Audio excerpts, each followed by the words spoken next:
11.1 Points, lines, planes, and angles.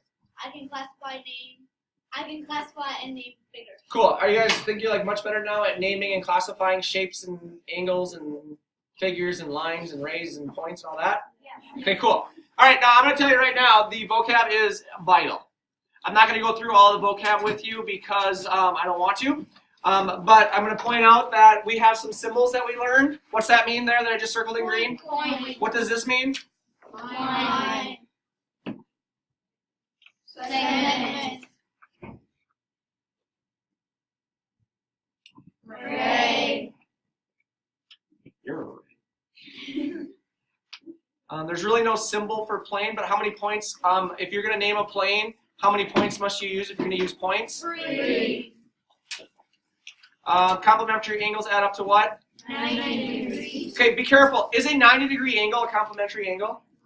No, a 90-degree angle is a right angle, right? Yeah. So you need at least 2 to make complementary. Supplementary angles add up to what? 180 degrees. What's that mean? Good. What does this symbol mean? Angle. Okay, cool. That's good for part 1. I think we're cool here. I don't really want to talk about much there.